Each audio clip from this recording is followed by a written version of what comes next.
सिर्फ 2 चीज़ें ध्यान रखना। पहली बात जो तुम्हें अपने दिमाग में रखनी है, मेहनत करनी पड़ेगी। अगर तुम पढ़ने आओगे तो, घर बैठोगे तो कोई मेहनत नहीं करनी, आराम से जीवन कट जाएगा। पर वो कटेगा कैसे, कैसा आराम होगा वो? सबके सामने हाथ फैला फैला के, कोई दे दे तो ठीक है, नहीं तो फिर आधी बार भूखा सोना पड़ेगा। इज्जत के साथ जिंदगी जीनी है तो मेहनत या तो अब कर लो या पूरी जिंदगी फिर खराब तरीके वाली करते रहना। लाइफ में एक मौका होता है बेटा मेहनत करने का, इस मेहनत को दिशा भी ठीक देना। डायरेक्शन गलत में आदमी चलेगा तो वो गलत जगह ही पहुंचेगा। अब मान लीजिए यहाँ है दिल्ली, दिल्ली से किसी को कश्मीर जाना है और वो चल पड़े नीचे की तरफ और कहे मैं तो बहुत चल लिया, कई 1000 किलोमीटर चल लिया, मुझे तो कश्मीर नहीं मिला, मैंने तो बहुत मेहनत की। क्या गड़बड़ कर गया? दिशा ठीक नहीं है। जब कश्मीर जाना है तो दिल्ली से ऊपर की तरफ जाना है ना। यही आपके साथ है। बहुत सारे बच्चे बहुत मेहनत करते हैं पर नेट रिजल्ट 0 ले जाते हैं। बहुत सारे बच्चे लिमिटेड सी मेहनत करते हैं पर रिजल्ट बड़ा पॉजिटिव आता है। इसका कारण है मेहनत को डायरेक्शन सही देना। जब मेहनत सही दिशा में होगी और दिल से होगी तब 100% सफलता मिलेगी। मैंने ना बेटा, मैं तुमसे लगभग दुगनी एज है मेरी, मैं 40 ईयर्स की हूँ। मैं सच कह रही हूँ, मैंने ज़िंदगी में अब तक कोई ऐसा इंसान नहीं देखा, कोई स्टूडेंट जिसने बहुत ज़्यादा दिल से मेहनत की और सही डायरेक्शन में की हो और उसको सक्सेस ना मिली हो। हाँ, मैंने ऐसे देखे हैं जिनको टाइम लगा सक्सेस तक पहुँचने में, लेकिन अगर वो लगातार मेहनत करते गए फाइनली उन्होंने चीज़ें अचीव कर ली। ऐसा नहीं देखा कि बेचारे ने बहुत मेहनत की सही डायरेक्शन में और खाली हाथ रह गया। नहीं, भगवान भी इतना ज़्यादा कठोर नहीं है। वो आपकी परीक्षा ले सकता है, समय ले सकता है, लेकिन अगर आप लगातार सच्चे मन से, लगन से मेहनत कर रहे हैं ना, ईमानदारी से, चीटिंग नहीं करनी, तो फिर 100% आपकी किस्मत एक दिन बदल जाएगी। अपनी किस्मत बदलने के लिए लड़ना पड़ता है रातों से। जब सारी दुनिया सो रही है ना, तब हम रात में उठ के पढ़ रहे हैं। मैं आज जो इतना बोल पाती हूँ, तुम्हें क्या लगता है मुझे वैसे ही कोई दिव्य ज्ञान मिल गया मैं यहाँ खड़ी होकर बोल रही हूँ? नहीं, मैंने बहुत समय दिया बेटा पढ़ाई को। मैं इसलिए बता रही हूँ, ये मैंने बहुत करीब से देखा। मैं कोई बहुत रिच परिवार से नहीं हूँ, बहुत नॉर्मल सा परिवार था, लेकिन मुझे ये पता है कि मेहनत करके अचीवमेंट हासिल की जा सकती है। और मैं अकेली नहीं हूँ, बहुत लोगों ने एवरेज परिवार से अपनी ज़िंदगी बदल ली, कारण वो सही दिशा में मेहनत करते गए।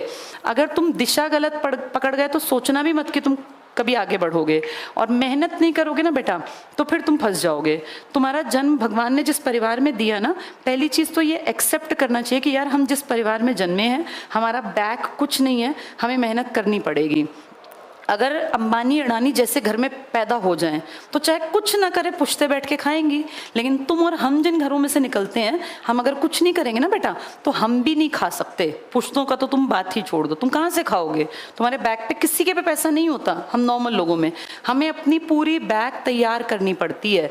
इस बैग का फ़ायदा थोड़ा सा आगे अगली पीढ़ी को मिल सकता है।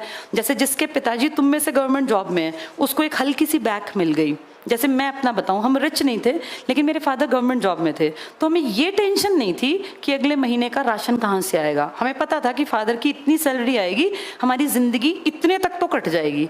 लेकिन 20 साल बाद पिताजी की सैलरी थोड़ी ज़िंदगी भर मिलेगी तुम्हें, वो तो जब तक तुम पढ़ोगे तब तक देंगे ना आगे। फिर ये पता था कि पीछे अपनी बैग खुद तैयार करनी है। तो तुम लोग जिन घरों से निकले हो ना, तुम्हारा पेट भरा हुआ है, तुम भूखे नहीं मर रहे बेटा, चाहे तुम गरीब हो लेकिन तुम्हारे तन पे कपड़ा है। तुम सब ऐसे परिवार से हो जो भूखा नहीं मरता। लेकिन अगर तुम नहीं करोगे तो फिर तुम्हारी जिंदगी नहीं चलेगी। ये भी एक सच बात है। इसको एक्सेप्ट करके और ये बात मान लो कि यार मुझे मेहनत करनी पड़ेगी। जो मेहनत करेगा वो 100% आगे बढ़ जाएगा। भगवान उसी का साथ देंगे जो मेहनत करेगा। ठीक है, तो अपने आप को ये समझाओ कि मुझे पढ़ना है, मुझे अपनी लाइफ के अगले 5 साल जिंदगी का पूरी तरह से बदलाव करना है। ज़िंदगी बदलने में ना बेटा समय और मेहनत लगती है। जिस घर में रहते हो उस घर में तुम खुश हो कि ज़िंदगी भर वो चल जाएगा तो ठीक है, और तुम्हें लगता हो कि मुझे अपने घर की तस्वीर बदलनी है। जिस घर में तुम रह रहे हो ना बेटा, 10 साल बाद चाहे वो कितना ही नया बनाया हो, 10 साल बाद उस घर में दिक्कतें आनी स्टार्ट हो जाती हैं। हर चीज़ रिपेयर चाहती है, हर चीज़ मेंटेनेंस मांगती है। तो उन चीज़ों को तुम्हारे पिताजी ने चाहे कितना ही कर दिया हो, तुम्हें चलानी खुद पड़ेंगी वो। इसलिए पढ़ लो, ये टाइम है। सबसे अच्छा टाइम होता है 18 से 27। लास्ट होता है 27, इसके बाद तो फिर लगने की उम्मीद ही घट जाती है। सबसे बढ़िया मैं पर्सनली मानती हूँ 18 से 22 साल में सबसे बढ़िया टाइम है, क्योंकि प्रेशर कम होता है फैमिली का, सोसाइटी का। इस टाइम अगर आप लग गए ना तो आप बेस्ट स्टेज तक पहुंच जाओगे। मैं तो खुद ही 20 में लग गई थी, इसलिए मैंने ये ताने नहीं सुने कि अब तक नहीं हुआ, अब तक क्या कर रहे हैं। लेकिन मुझे इतना पता है, क्योंकि बच्चे बताते हैं कि बहुत ताने सुनने पड़ते हैं। गली से निकलते हैं तो लोग जो है ताने मारने लगते हैं, यही बनेगा अफसर, इतने दिन तो होलिये पढ़ते पढ़ते, इस तरह की बातें। तो उन सबको सुनना, झेलना बहुत नेगेटिव चीज़ है। कोई नहीं, लोगों को कहने दो, किसी को मुड़ के जवाब नहीं देना। जवाब देना होता है काबिलियत से, कोई चीज़ हासिल करके, फिर तो अपने आप ही ना जवाब मिल जाएगा। जिस दिन तुम लग जाओगे ना, उस दिन रिश्तेदारों को, तुम्हारा जो तुम पे हंसते हैं या जो टॉन्ट करते हैं, इनको अपने आप जवाब मिल जाएगा।